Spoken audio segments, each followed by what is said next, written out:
সংবাদ সবাইকে স্বাগত জানাচ্ছি। আমি ফিরোজ তোহা। শুরুতেই বিআরবি কেবলস সংবাদ শিরোনাম। মাঠে নেই আওয়ামী লীগ, কূটনৈতিক পাড়ায় বিএনপির সুসময়। পলাতক স্বৈরাচার যাতে গণ অভ্যুত্থানের উদ্দেশ্যে লক্ষ্যচ্যুত করতে না পারে। মাঠে নেই আওয়ামী লীগ, কূটনৈতিক পাড়ায় বিএনপির সুসময়। ছাত্র জনতার গণ অভ্যুত্থানে 5 আগস্ট ক্ষমতাচ্যুত হয়ে সাবেক প্রধানমন্ত্রী শেখ হাসিনার দল আওয়ামী লীগ দেড় যুগের বেশি সময় মসনদে থাকা রাজনৈতিক দলটির কর্মকাণ্ড দলীয় নেতাকর্মীদের বিব্রতিকর পরিস্থিতিতে ফেলেছে। দলটির শীর্ষ পর্যায় থেকে শুরু করে তৃণমূলের নেতারা পর্যন্ত দেশের বিদেশে পালিয়ে বেড়াচ্ছেন। ফলে দৃশ্যত রাজনৈতিক মাঠে নেই আওয়ামী লীগ, ঢাকার কূটনৈতিক পাড়ায়ও নেই দলটির দৌড়ঝাঁপ।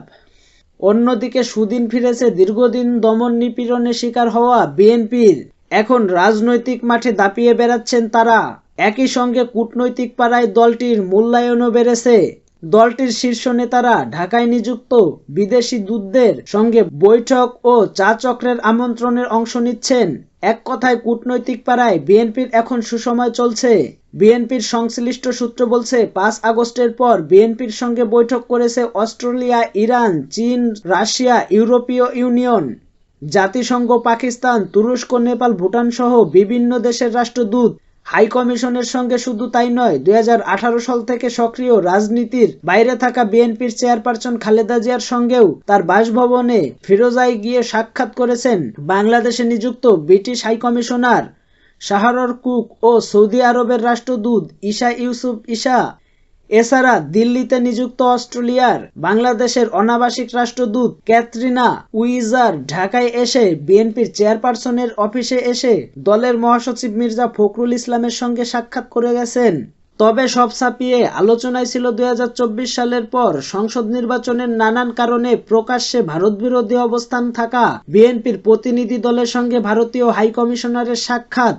গত 22 সেপ্টেম্বর গুলশানে বিএনপির চেয়ারপারসনের রাজনৈতিক কার্যালয়ে দলের মহাসচিব মির্জা ফখরুল ইসলাম আলমগীরের সঙ্গে সাক্ষাৎ করেন প্রণয় ভার্মা, যা ছিল 2014 সালের পর প্রথম কোনো ভারতীয় কূটনৈতিকের বিএনপির চেয়ারপারসনের রাজনৈতিক কার্যালয়ে আসা। পলাতক স্বৈরাচার যাতে গণ অভ্যুত্থানের উদ্দেশ্যে লক্ষ্যচ্যুত করতে না পারে।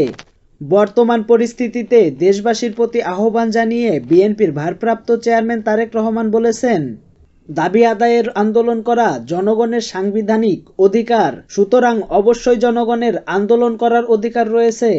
তবে এই আন্দোলনকে ঢাল হিসাবে ব্যবহার করে বাংলাদেশের স্বার্থবিরোধী অপরাধী শক্তি এবং পলাতক স্বৈরাচার যাতে গণ অভ্যুত্থানের উদ্দেশ্যকে লক্ষ্যচ্যুত করতে না পারে সে বিষয়ে সবাইকে বিশেষভাবে সতর্ক থাকতে হবে।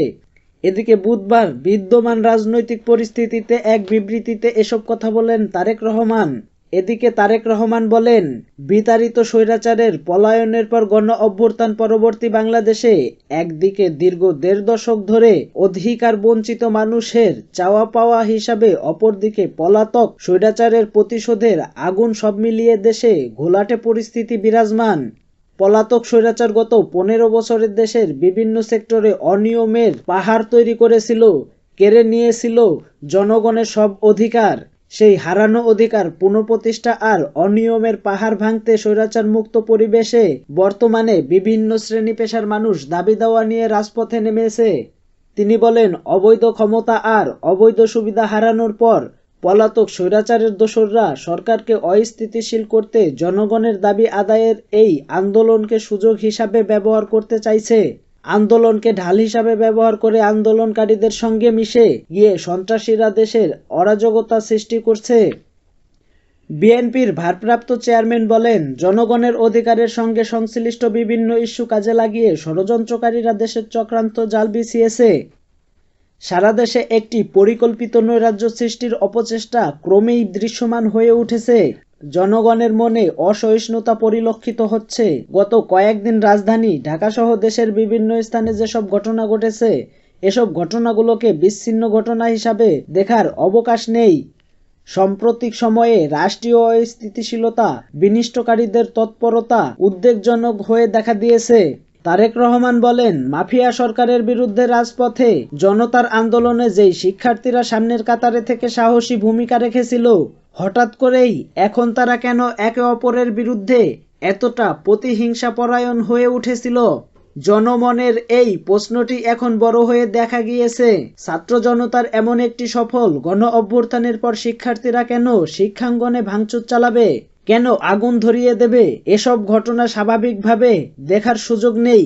জনগণের যৌক্তিক আন্দোলন পরিস্থিতির সুযোগ নিয়ে কেউ সাবোটাজ করেছে কিনা আইন শৃঙ্খলা বাহিনীকে এটি নিবিড়ভাবে তদন্ত করতে হবে, পরিস্থিতির ওপর নজরদারি বাড়াতে হবে। তিনি বলেন, বিতাড়িত স্বৈরাচার দেশে সাম্প্রদায়িক পরিস্থিতি তৈরির অপচেষ্টায় লিপ্ত হয়েছে কিনা সরকারকে এ বিষয়ে গভীরভাবে খতিয়ে দেখতে হবে। পাশাপাশি চলমান পরিস্থিতি মোকাবেলায় বাংলাদেশের পক্ষের শক্তিকে ঐক্যবদ্ধ থাকতে হবে। অন্তর্বর্তীকালীন সরকারের প্রতি আহ্বান জানিয়ে তিনি বলেন, শক্ত হাতে পরিস্থিতি নিয়ন্ত্রণ করুন। সরকার পরিচালনায় দক্ষতার পরিচয় দিতে না পারলে জনগণ অসহিষ্ণু হয়ে উঠতে পারে। পলাতক স্বৈরাচারের দোসররা জনগণের অসহিষ্ণু হয়ে ওঠার অপেক্ষায় রয়েছে।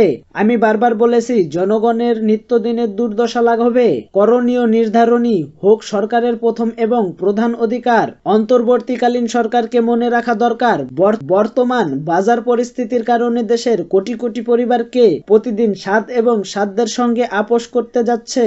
বাজার নিয়ন্ত্রণ করতে না পারলে, প্রয়োজনীয় দ্রব্যমূল্যে জনগণের ক্রয় ক্ষমতার মধ্যে আনতে না পারলে ষড়যন্ত্রকারীরা সরকারকে অস্থিতিশীল করতে এই স্পর্শকাতর ইস্যু ব্যবহার করার সুযোগ নিতে পারে। পলাতক স্বৈরাচারের দোসররা সেই সুযোগ নিয়ে অপেক্ষা করছে। অন্তর্বর্তীকালীন সরকারের প্রতি আহ্বান জানিয়ে তারেক রহমান বলেন, জনগণের রাজনৈতিক এবং অর্থনৈতিক ক্ষমতায়ন নিশ্চিত করতে জরুরি ভিত্তিতে পদক্ষেপ নিন। জনগণকে আস্থায় রাখুন, জনগণের আস্থায় থাকুন। হাজারো ছাত্র জনতার রক্তের ওপর স্বৈরাচার বিরোধী জাতীয় ঐক্য গড়ে উঠেছে। সরকারের কোনো কাজ কিংবা কথা যেন ছাত্র জনতার ঐক্যে ফাটল না ধরে, সেই বিষয়ে সরকারকে বিচক্ষণতার পরিচয় দিতে হবে।